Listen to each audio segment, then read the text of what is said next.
And let me start asking a question from the decision of the board of trustees meeting on 238 board meeting, where the board of trustees have taken decision towards simplification and liberalization of EPF partial withdrawal options. So as per the decision, as there are 13 complex provisions were there, and now it has got segregated into 3 categories, that is essential needs, this is for illness, education and marriage, housing needs, and it is special circumstances.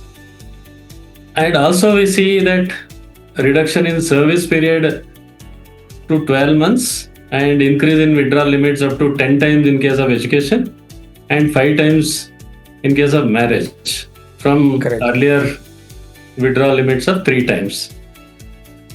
We just want to understand to the broader audience also here, reasons for taking such a decision by the EPFO, Madhu, and also your perspective on whether the decisions are in alignment with the objective of EPFO social security scheme. Essentially, what is the EPFO trying to do? Yeah. Here, as you rightly said, there are 13 different avenues or reasons for which an EPFO member who has contributed, on whose behalf the employer has contributed, and he has accumulated a certain corpus under his account with EPFO. And he could access it for various reasons. As I said, 13 different reasons, like housing, like education of self and children, and marriage, and even if you won't believe that even if you have a electricity cut off for you for some reason, then you can access that for getting some amount for that. So all this, and each one had a different qualifying period, etc. So they were quite complicated, right? And on top of that, during COVID and post that, in an effort to digitalize the whole process, EPFO allowed withdrawals for many of these without any proper document. I wouldn't say proper, without documents required and all of that. So people were accessing it. Let us say discriminately, maybe a too strong a word, but people were accessing it freely.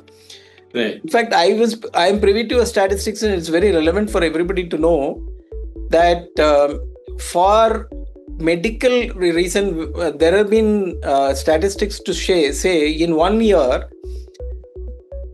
almost 50,000 plus people have tried to get this advance or have got this medical withdrawal for medical reason, and they just take all the amount. There is nothing. It is, and we really do not know whether it is really for medical reasons and all of that. Of course, people might argue why should it is their money.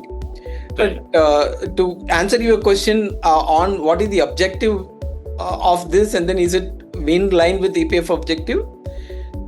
One more statistics I tell you, in the year 24-25, of all the withdrawals that has happened, that is when I say withdrawal, not for these reasons where for some purpose you access it, but complete withdrawal. They're taking the scheme out, post which they are no longer a member, probably at the time of retirement or otherwise.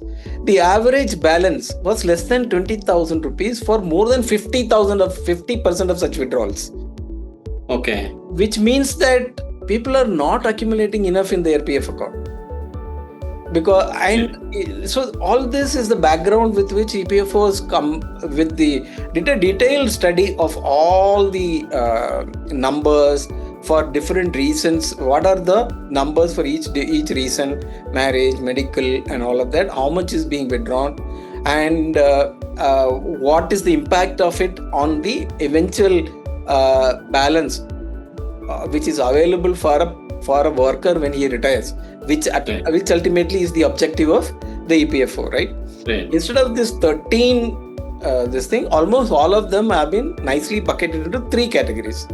One is the essential needs, which is your medical, which is your education, marriage.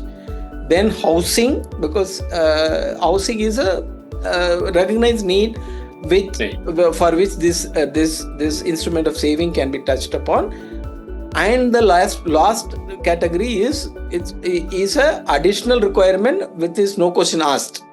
Right. No purpose for it. You have some reason to acquire, need to access the money, then you are allowed to.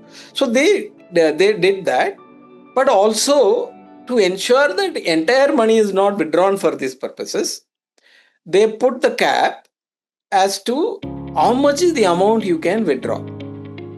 Right? Let's say 100 rupees is Madhu Damodaran's balance, which constitutes of the employer has contributed on his behalf, my own deduction from my own salary, and the interest earned is, let us assume, is 100 rupees. EPFO is proposing a minimum balance of 25%.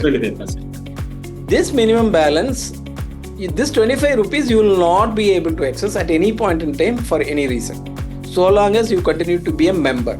That you need to note it down, right?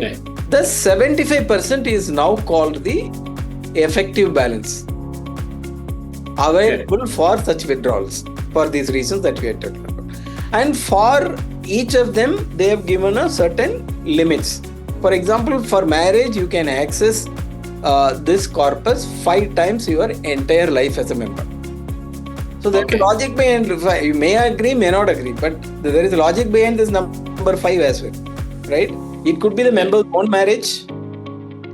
He may probably has 2 siblings, so for 2 siblings marriage, probably has 2 children for 2 children. Whether 5 times you are allowed to access this during your entire career. Like that, every such the limitation is provided.